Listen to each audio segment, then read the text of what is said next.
Okay, so all right, here we go. Ta-da. Okay, and ta-da. Is that better? And much better. Great. Okay, good. So I also have done well, as you can see, a PowerPoint, and I thought we'd talk this week about the nominative and the accusative cases. That is, the subject and object of uh, a sentence. And also at the end, I thought I'd just throw up some vocabulary for you, the vocab of honour and shame. Now, that's not for you to learn. That's just for your interest. All right. So, and that's only the last couple of slides. So that's not the main focus of what we're talking about today. So, nominative and accusative, the nature of a sentence. All right. Let's. Sorry, I just had the little thing up there told me I was sharing, but I can minimize that. All right. The nature of a sentence. All right. So, and this you may already know, you may not know, but a sentence is, at its most basic level, consists of a subject and a verb. That's it. All right. In English, that's 2 words. So, consider this. Anybody like to take a stab at reading that aloud in Greek? And I'm sorry, I can't see you because my whole of screen is taken up with my PowerPoint. So,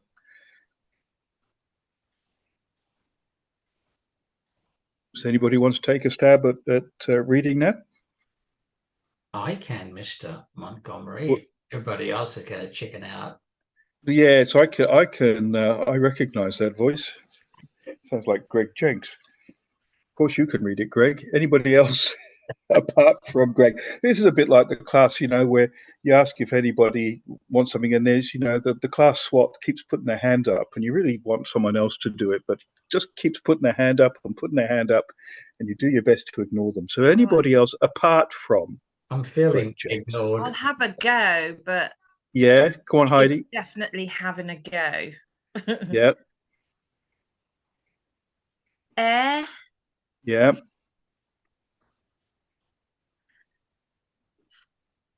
is that a sir? No, it Eh, looks like one, but it's more of a D sound, I think, a delta. it's delta. Oh, okay. Ed, ah, ta, ra,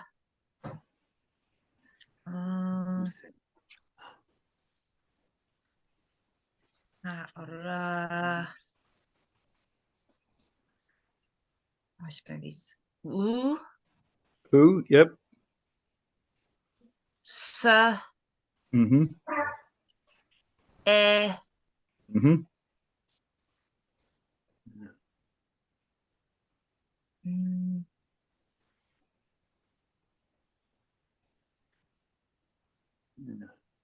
mm, no, Yep. No. All right. Can you put that together? You no. sounded that very nicely. All right. Anybody else like to put that together? Edakarusin? Edakrusen. Yes. Edakrusen. Yep. Who said that? Keith, I think. Did you, Keith? I don't know what you're talking about. Carry on. Oh, well done, Yeah. Keith. That's really good. All right. But See just by the listening to me do that, you put it together, or did you read it already? No, you helped me out. the benefits of working together. Excellent. Mm. Did you see the accent over the alpha? Edakrusen. Yeah. Yeah. All right. So that's where you're going to put the emphasis. But Edakrusen. Now, what about the next word, which is just one letter? Oh. Go on, Heidi. I can't remember what that was for again. Oh, Rough breathing. rough breathing. Not you, Heidi, the word. Ooh. Ha. Oh. Yep. And then it's Can you? talking about this, right? Yep. Hot, and then Ah, oh, yeah. Mm. Yep, I heard someone else in there. Insus? Well, very close. Yep. Jesus. Jesus. All right. Jesus wept. Oh, look at that. Yes, indeed. Oh, Who said that? wow. All right. And Who you said know, that? Is that you, Juliet? oh, yes. And you know, that's the shortest sentence in the whole Bible. Jesus wept. Oh, so beautiful. It is. Well, maybe. Well, I it I is. couldn't read the Greek, Chris, but I knew it was a trick question when you said it needed to have a subject and a verb. Oh, no, it was no, it wasn't. It's not a trick question. It's not a trick question. That is actually a sentence. Edacris No, I know. oh, Jesus. Yeah, Jesus wept. And according to the punctuation that is supplied, that is the shortest sentence in the entire Bible. Although I will say, I think I saw something in First Peter that may actually be just one word and a sentence, but I couldn't tell you what that was. It was just something that struck me the other day. Sorry, Chris, can you say it again, please? Edacrusen ho Jesus. Jesus is the last word. Jesus. Yes, can you see it? So that's an I-E-S-O. Yeah, and Jesus. you Green. Jesus. So now here's an important thing. When you have a iota that starts a word like that and it has another vowel following it, it really, you sort of pronounce it as a ya sound, like a Y, like a ya. It's called a consonantal iota. So you pronounce it as ya. So that's why it's Jesus. Okay, thank you. All right. And if you say it slowly and then speed it up, it sort of makes sense. Because if it was Jesus, Jesus, Jesus, Jesus, Jesus, can you see how it sort of forms into a sort of like a consonantal, like a Y sound? All right. So let's look at this a bit more closely from a grammatical perspective. All right. Edacrusen ho Jesus. So, edacrusen, and I've colored it red, is the verb. It just means she or he or it wept.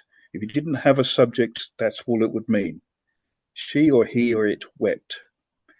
And ho Jesus, which is in green, that's Jesus, is a noun, and it's the subject of the verb. Now, what do I mean by that? Let's talk about it.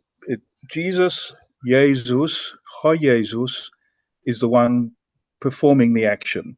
All right, Jesus is the actor.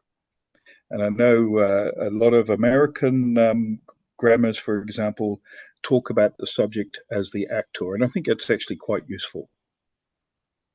So the actor is the person or the thing performing the action of the verb.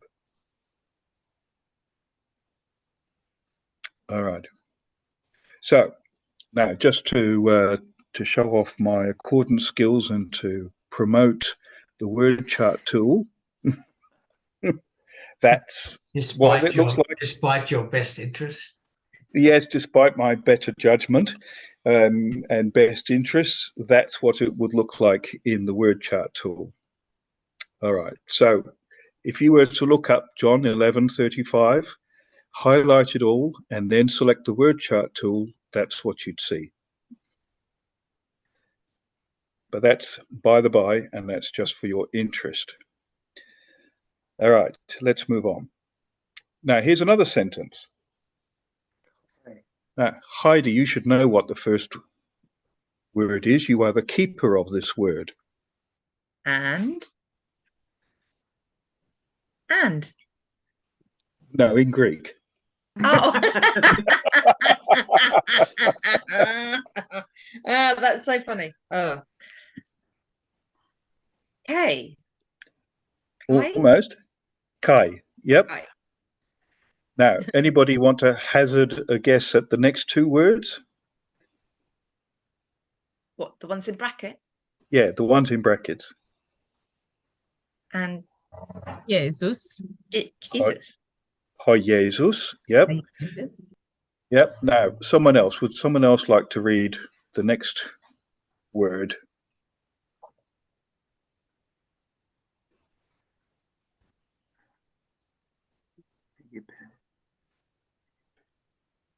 I heard someone. Agarev.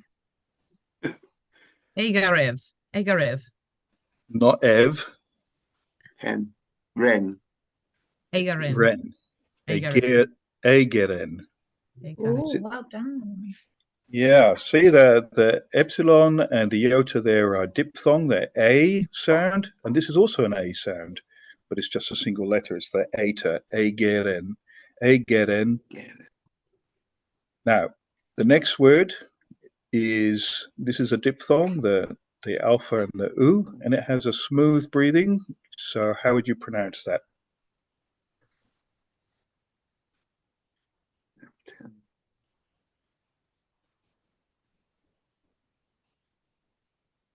A10 Not quite. Think in English. How would you pronounce an A and a U? or 10 or 10. I'm not sure. Almost, yeah. Outane. Outain. Yeah. All right. Can you see it? So, Kai. Hi, Jesus. Egeren outane. Yeah? Yeah. Mhm.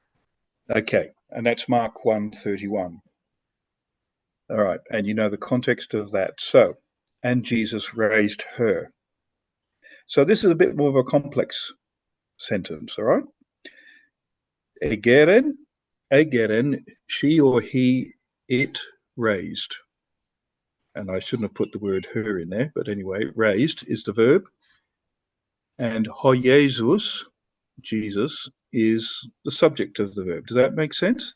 Because Jesus is the one performing the action.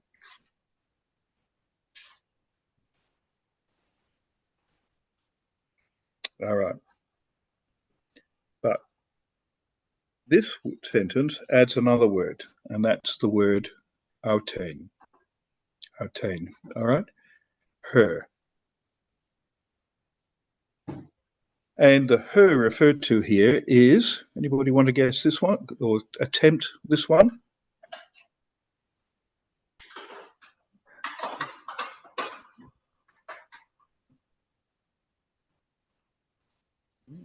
Silence is deafening. I'm just. And Jesus Negerev. Negeren. Egeren autain. But the her referred to here is these three words. Hey. Hey, yep.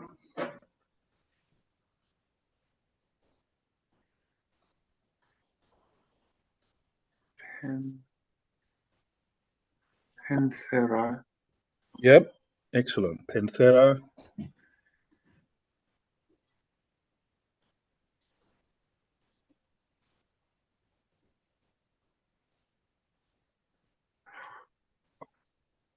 Eusian. No, not quite. No, This is that's Nos. that's a capital sigma. Ah. Sionos. Simonos. Yep. Simonos. Yep. A Panthera Simonos, which is Simon's mother-in-law. Now we're not going to talk about the construction here of that. We'll do that in a couple of weeks' time. But that's who the her. He raised her. Who did he raise? Well, it was Simon's mother-in-law. So now here's the thing. Simon's mother-in-law receives the action of the raising. So she is the object of being raised. Does that make sense? Yeah? I'm going to have to guess that for the rest of you that makes sense because I can't see any of you. So sorry. Sorry, yes, it does. I forgot you couldn't see me. yeah, sorry. The last word is Simon, and then the Pampera is mother, is it? His mother-in-law. Yeah. Mother-in-law. And Yeah. the first sort of E, Yeah. so that's What is separate that? from the word mother-in-law, is it? So what does it represent? Is it just an A?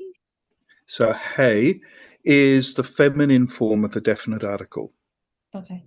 All right. And it's Panthera, of course, maybe of course, but I think it's of course, is feminine, the mother-in-law. It's, likely to be feminine, but it is. So the hey is the definite article, the feminine form, and it agrees with Panthera. Thank you. And so do they always have that kind of definite article before a descriptive word of a, I don't know, person? All right. So names normally have a definite article, okay? But this is a particular construction that uses the genitive case, and Greg will certainly talk more about, say, the construct case in Hebrew on Thursday, and the next time I'll talk to you about the equivalent genitive case. But the reason that it has a definite article with Panthera is to identify this particular mother-in-law is Simon's mother-in-law. All right, it's the mother-in-law of Simon. It's not a mother-in-law of Simon, it's the mother-in-law of Simon. And that's a quite regular Greek way of expressing things. We'll talk about that in a couple of weeks' time. Yeah, that's what it is. So not all words will have a definite article. Common names certainly usually do. God usually does, and things like abstract nouns usually do, not always, but they usually do. So there are some words that usually take a definite article. Sometimes a definite article is to be definite, so the ball instead of a ball, and sometimes it's just part of a construction, a grammatical construction like this one. But in any case, hey is feminine definite article, and ho that went with Jesus is the masculine definite article.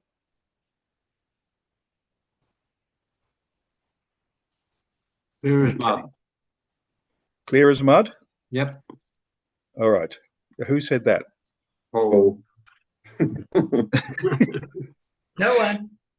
No one? No one? All right. All right. So is that really clear as mud, or? Yeah. Yes, just remembering it. Yeah. Okay. But So It's yeah. fine. With practice, we'll get yeah, it. I Kind of, feel it's in there somewhere.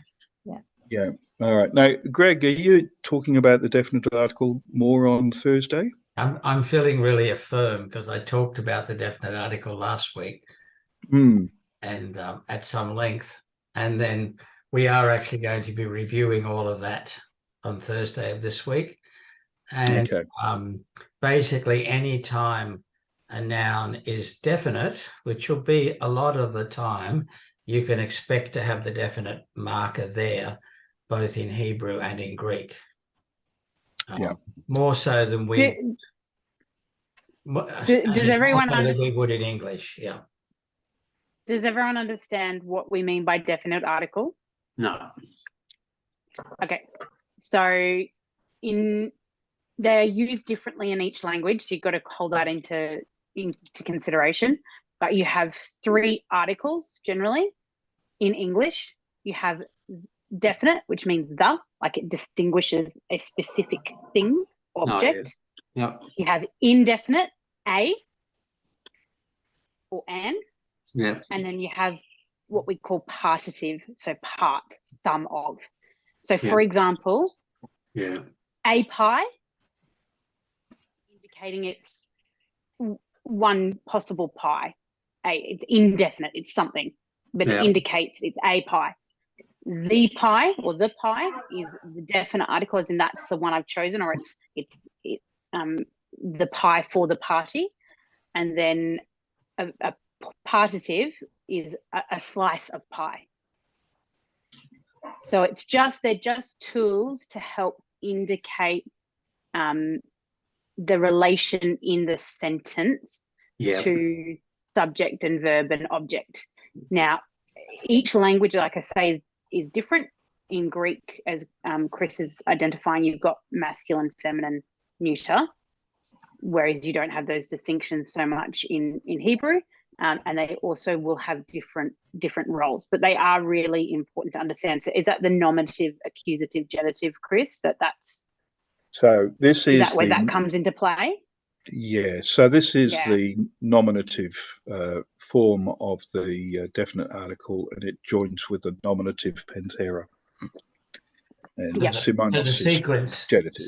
the sequence we'd use in parsing that is we'd say definite article, because we name the part of speech. So definite article, not a noun. And then we'd say feminine, nominative, singular, because that's hey. Yeah. You'll be sick of it by Thursday night. I'm going to be shoving it down your throat with a dry mop. Yes, and I shall be there Thursday night, so I can join in explaining it to you. We'll get it. The if penny that's will helpful. drop. The It penny will. Yeah. It really will. It's yeah. Sorry, just the pronunciation of that feminine article. Did you say it was hey? Hey. Yeah. Hey. Hey. Okay. See, it's got a rough breathing on it. Yes. Yeah, so it's hey. It has a ha sound on it. And the masculine was ho. Did you say ho? Ho. Yeah. So if we go back, I can come back. Well, actually, I don't need to. It's in the It's top on the there. same page. Yeah. Again. Ho. Jesus. Yeah. Ho. Jesus. Hey penthera. Thank you. All right. Has anybody watched that the video that the Greg has put up on the forum chat with the No. definite article? Not yet. All right. What, the singing one? Yes. Yeah. Yeah. I All was right. hoping that my parrot would be able to copy it. You'll have to play it more and more often for your parrot I to know. listen to. All right. If I've got time, Earworm. I'll put it on at the end. Yeah. All right. It's quite funny. Yeah. All right. Moving on. Kai ha Jesus egeren auten. So in this sentence, we have a subject, or Jesus, that's Jesus. We have an object, her, that is Simon's mother-in-law. But how do we tell them apart? How do we know that Jesus is the subject and that autein is the object? Now you won't, that's a rhetorical question because you won't know. All right, in English, we've made it relatively easy, okay? We tend to rely on word order and logic. The cat ate a mouse. All right, so that's quite clear in English, isn't it? Makes so much better sense. Yes, well, the cat ate a mouse. Which is the subject? Mouse. The mouse did the eating?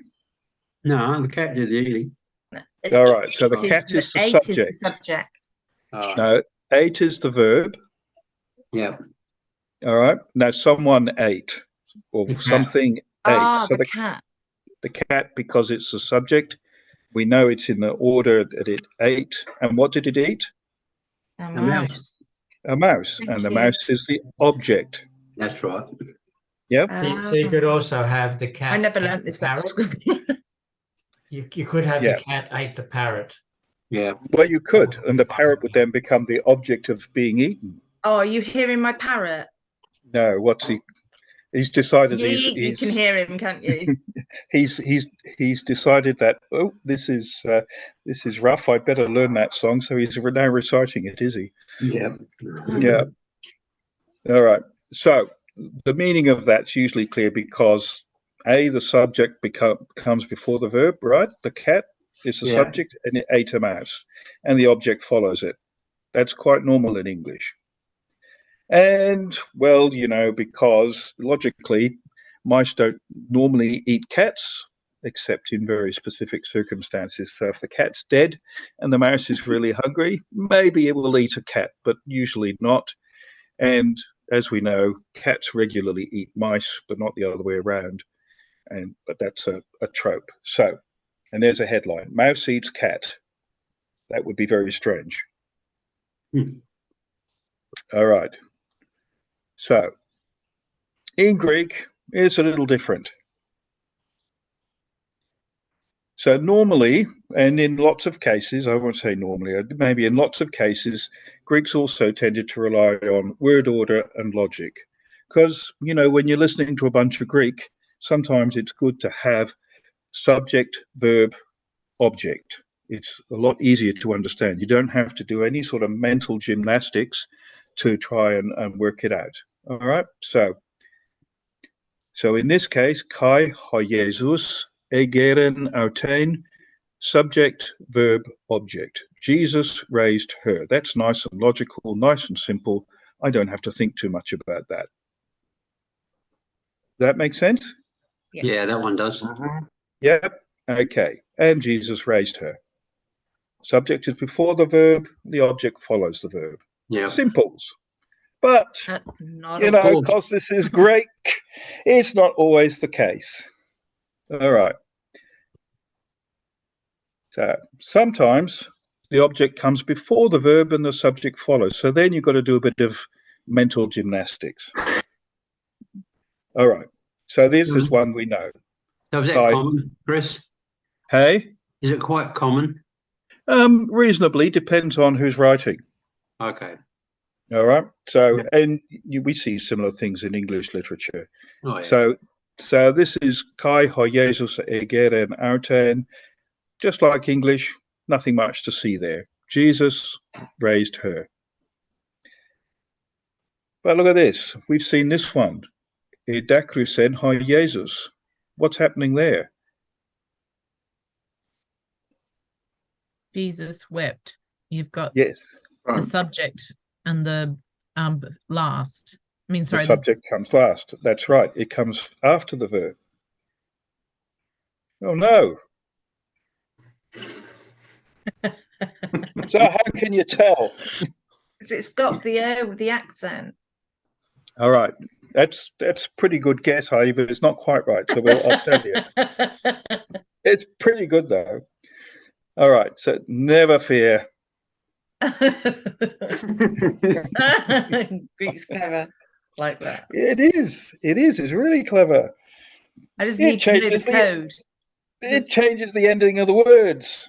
Of course it does. Like it does with lots of them. Yes. Oh, okay. Like Hebrew. No. Yeah. Well, something like Hebrew. It's Greek is what they call an inflected language. So and the endings of Greek words change, and sometimes the beginning of Greek words change. All right, and in this case, it changes the end of the word, so you know exactly where you are. All right, look at this. Cat eats mouse, and mouse eats cat. Two possible headlines. The first one, cat eats mouse. Okay, that's easy. Mouse eats cat. I have to think about that one a bit more. Apart from the word order, how do you know what's the subject and what's the English? And then just this is using the English words. How do you know what's the subject and what's the object of those two So the sentences? subject comes first. All right. The verb tells you. Does it? What does the verb tell you? Eats. What is eating? Like Yeah. what is eating? One Yeah. is eating the other, but do you know which one's eating the other? Only which- by it's when it comes first. Yeah. And what about the second one, where the mouse eats the cat? It comes at the end. Well, maybe it does, maybe it doesn't. It might just mean a mouse is having a hearty meal of a cat. Yeah, we don't know that, do we? We don't know that in Is English. this where we have to use our logic? Well, possibly. So the form of the words in English, cat and mouse, they're exactly the same in each case, whether it's the subject, the animal that's doing the eating or the animal that's being eaten. Yeah. The form of the words is exactly the same, isn't it? So you're not going to know, No. apart from perhaps context or something. But, of course, if you're Yoda, you could make the meaning identical just by changing the emphasis. Yoda. Yeah, like a mouse eats the cat. So just by putting the emphasis on the first one, you might say, oh, that's what the cat ate, a mouse. A mouse eats the cat. And of course, what else would a cat eat? Well, certainly not a Wookiee. All right. So what are you saying? You use the Yoda. Well, Yeah, sometimes. because sometimes the words are back to front until we know Where would you what put their a endings are. I know it's English, but where would you put the Yoda? No. No, So no. he's saying that, in Greek, when we don't know how to work it out yet, it's like how Yoda speaks in Star Wars. It sounds like it's back to front, but then when you know the endings of the different words, you can then work out which order it forms the sentence. You're on about iota. Iota. Yoda. Yoda. No. Yoda, the character from Star Wars. Oh dear, this is not working, is it? Never mind. Let's move on really quickly. Leave Yoda before. That's not a Greek word. It's a name. All right. I was thinking iota. Yes. Sorry, I didn't mean to confuse. I didn't even think no, that. don't worry. It doesn't take much to confuse me. All right. So have a look at these two words. Jesus. All right. Have a look at the first one. Ha. Hot. And what do you reckon of the second word? It's P. It's P. It starts with P. It does. You emphasize the E. Pe. Petros. You Petros. keep saying this so Petros. lovely. Petros. Felicity. Exactly. Petros. All right. And then the next word. Petros. Yeah. Ha Petros. That's Peter. Of course it is. Yeah. And then blepe. La. Ble. Per. Eh. Yep. The last two words, the last two letters. Blepe. Blepe. Blepe. Yeah, blepe. Blepo, C. This Tov has something to do with this, doesn't it? Yeah. So, and then the next one. Ton. How? Ton. Ton, yep. Ton. And then, yep. Yeah. And then next word is Jesus. Jesun. Ton Jesu. Peter sees Jesus. And the next word is Ho. Jesus. Jesus. Yours. Same verb again. Lepe. Lepe. Lepe. Ton. Ton. Eaten. Petros. Petron. Petron. These Petron. people. Okay. And Jesus sees Peter. Okay. So here we go. Now these are two stills from a Lumo films, which I can heartily recommend. They're really very good. So here's Peter. Jesus.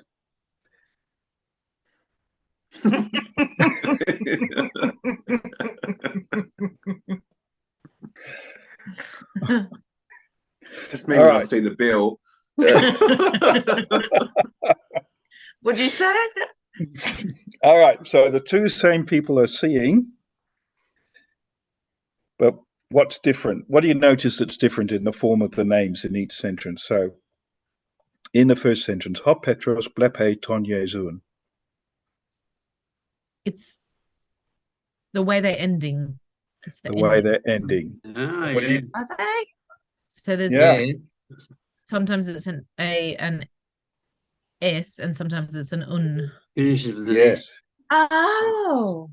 All right. You're getting there. I didn't even see that. So pennies dropping a Yeah. little bit. Okay. So Yeah. let's. And sorry, you just compare the let's where are we? where are we? Compare the forms of the names in English. All right, Peter sees Jesus and Jesus sees Peter. In English, the form of the words doesn't change, does it? No.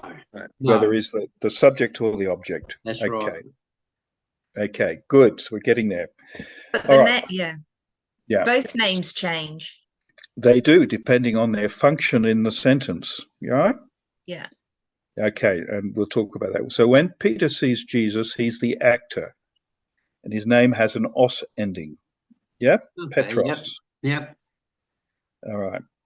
But when Peter is seen by Jesus, he becomes the object of the seeing. He's the person who's being seen, and his name has an on ending. Yep. All right. Yep, you can see Petros here. Yeah. Has an OS ending, an Omicron sigma ending, and that's the subject. So we know from the ending, we know who's seeing. Yes. But here it's got an on ending, and we know from the on ending that Peter is the one being seen. And it's the same with Jesus, ho Jesus. So when Petros sees ton Jesun, we know from the ending that Jesus is the person that Peter is seeing. And the same here, when Jesus is blepe ton Petron, we know from the ending that Peter is the one that Jesus is seeing. Yep. Yep. So is it only the S, is it? The S and the in the N. S. Yeah. So I'm confused, but I don't know why I'm confused. I'll just look at it for a minute. Yep. All right. Well, Peter sings at you. Peter. So Petros, when Petros is the subject, so when Petros is doing the acting or performing the verb, in this case seeing, Petros has an os ending. EOS. Yeah. Or is it just an OS? So if you choose to write it around the so-called wrong way for us, it would still have the S on the end of Petros. It would.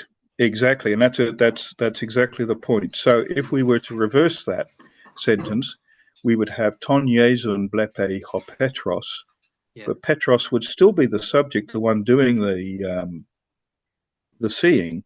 Okay, got it. Yep, because we know that. I just needed to look at them. And so is it always is this like a masculine form? It is. Well done. That's a masculine form.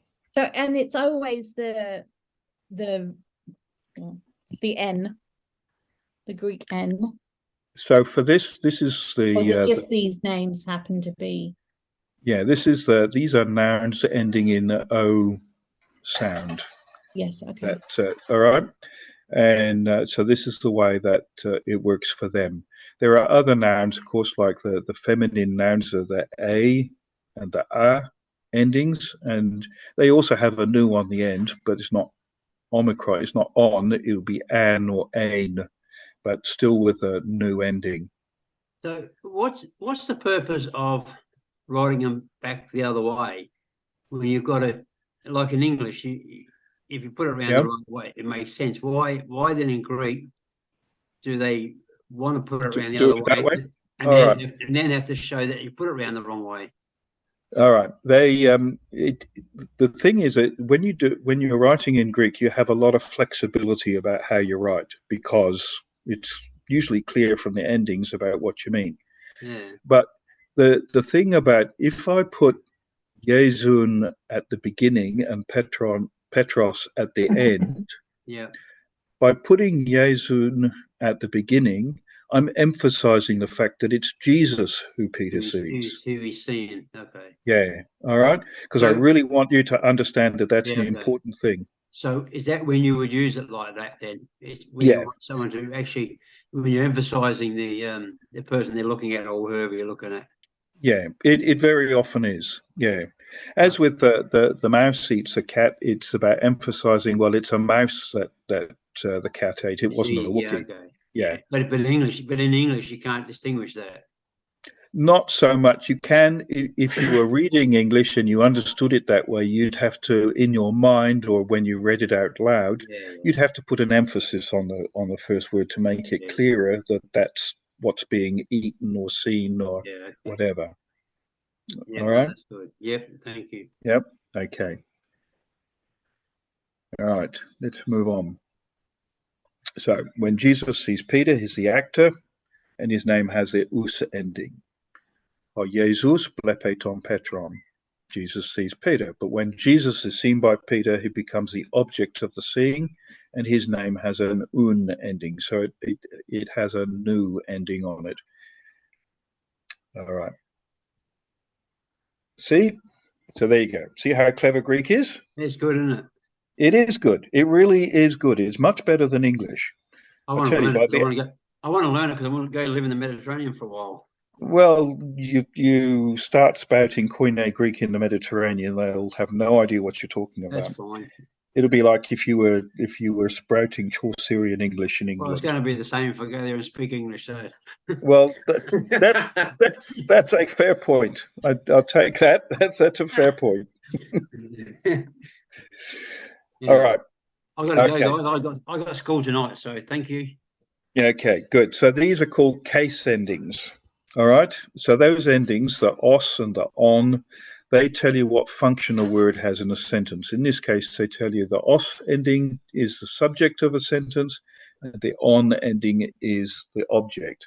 So the subject performs the action, object has the action performed on them, or receives the action. Now, just to be a little technical, the subject ending is called the nominative case, and that's ho Petros and ho Jesus. Okay. The object ending is called the accusative case. That's ton Petron or ton Jesun. Now, did you notice that the definite article also changed? Yes. So it's ho Petros and ho Jesus and ton Petron and ton Jesun. Chris. So what?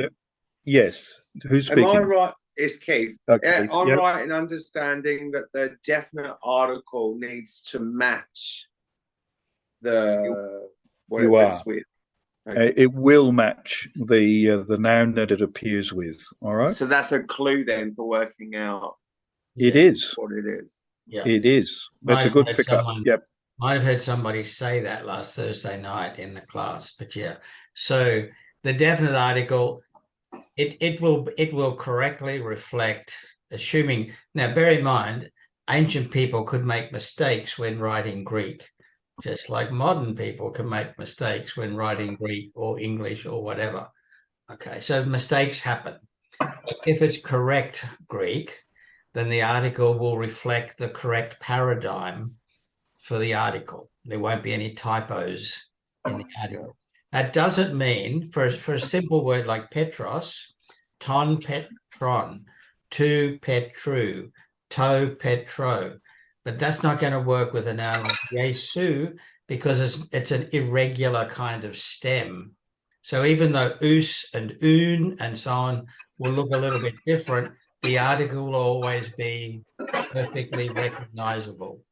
Now you might look at the noun and think, oh, that's a really weird ending. I wonder what case it is. I wonder whether it's masculine. I wonder if it's plural or singular.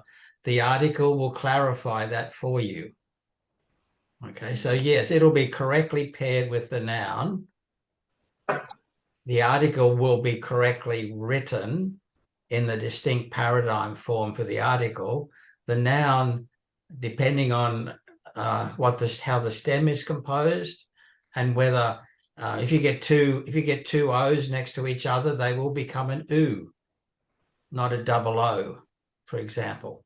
Okay, so the article is your best little friend when you go walking around in the Greek language. Absolutely. So learn the song. Teach your parrot the song, Heidi. All right. I will try. Yes. Okay. So there it is. Juliet is asking, so in the chat, Sorry? Juliet has just asked if these slides can be put onto the arc, and we can do that if Chris is Yep. happy. I've got them already. Yes.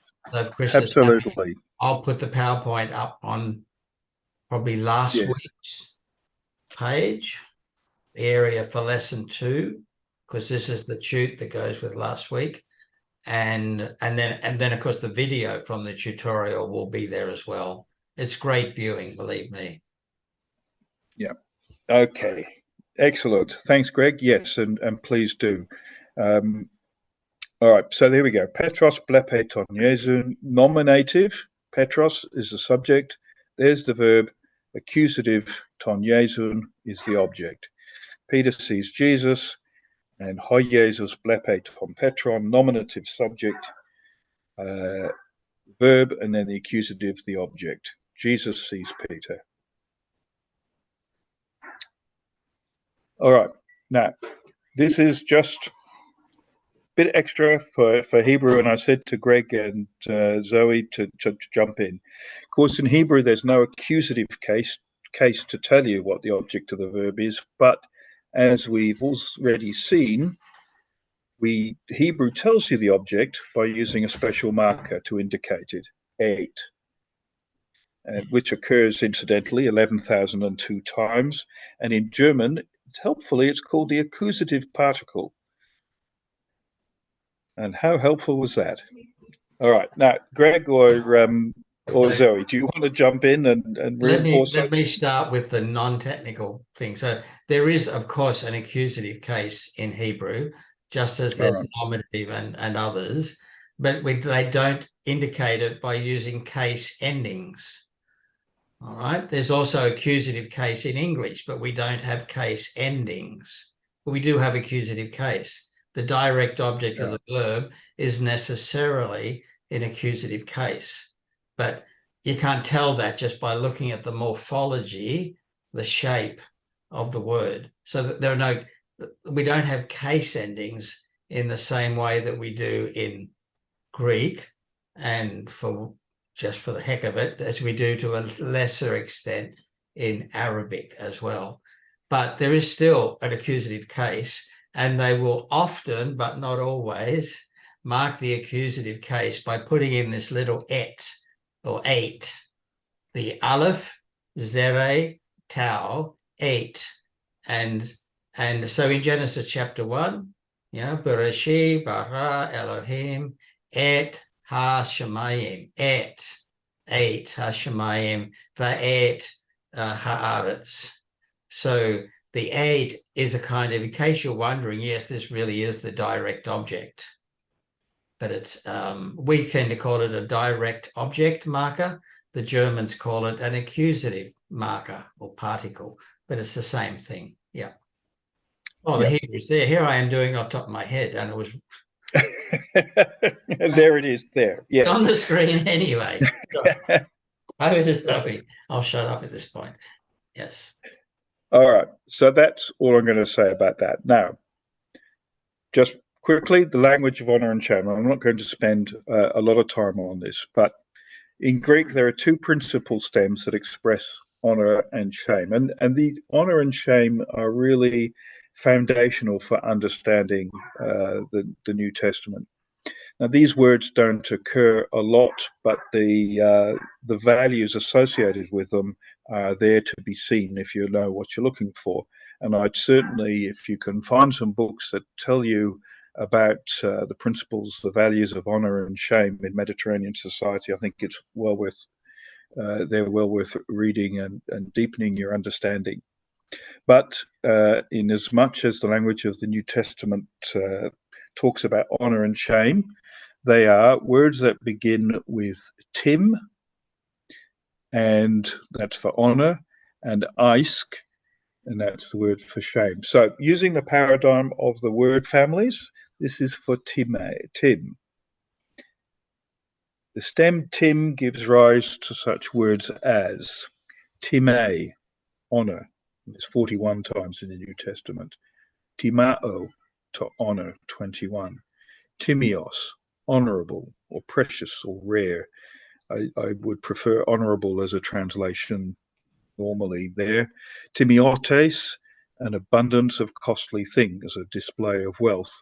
And in a society that values such things, that's an indication of status and therefore honor. Timoreo, to be a guardian or avenger of honor, to avenge. In the New Testament, Timoria, an avenging of honor. And three names that are quite common: Timaeus, Timotheos, Timothy, and Timon. All right. So if you are Timothy, well, I don't think we use Timaeus and Timon terribly often these days, but Timothy certainly abound. So if you're Timotheos, it could mean that God has, that you honor God, that you're a person who honors God, or it could be that your parents felt really honored by God by giving you to them, in which case they celebrate that by saying that, it's a mark of honor from God. Either way, that's the sort of idea that underlines the name Timothy. And by the way, did anybody work out what Gregory's name means? I'm listening. You did tell us, but I've forgotten it. It was down the bottom of an email, wasn't it? I didn't No, tell you asked you. the question. I asked right. the Question. and I gave you the Strong's Greek reference number for Gregor, which happens to be for Gregoreo. Sorry, got- you have failed. All right. No in the marks this garden, week for anybody. in the Garden of Gethsemane, when Jesus is leaving the three trusted disciples to stay awake and pray while he goes a bit further, he says, Gregorete, stay awake. Stay awake. Be alert. Okay? So Right. So Greg that gives is us an one. indication why you're always making videos, because you're always That's exactly, because I'm he's also always late awake. preparing material for this class. That's right. So he is very aptly named. All right. Now the other one is Isk, and it's shame, and it gives rise to words like Iskune, which is shame. That only occurs 6 times. Iskuno, to be ashamed, that's 5 times. Iskros, shameful. Iskrotes, shamefulness. Now the next one's interesting, is Iskorkerdes, greedy. And you have to sort of wrap your head around this one a bit, because it has to do with being in a collective culture, like collectivist culture as in the Mediterranean. Also Asian cultures are like this. Greed can easily be constructed or shameful or dishonorable behavior, particularly in smaller intentional communities. If you are greedy, that can be a quite dishonorable sort of behavior. Absolutely. Yeah, aiskrokedos is an adverb and it just means greedily. And then aiskologia is shameful speech. All right. So again, these will be in well, of course, this is in the slides, and Greg will post that so you can, this is just for your enjoyment. Now, last shame, the last one is the definite article song that Greg posted. So here it is.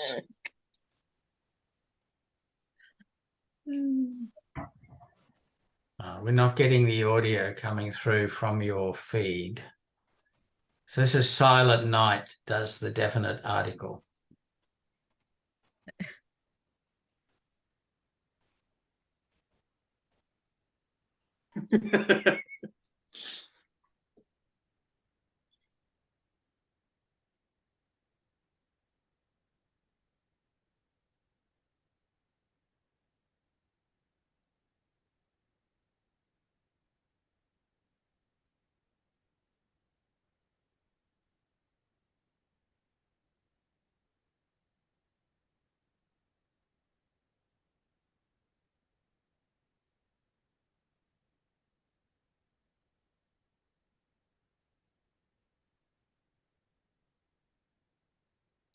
You could hear a pin drop.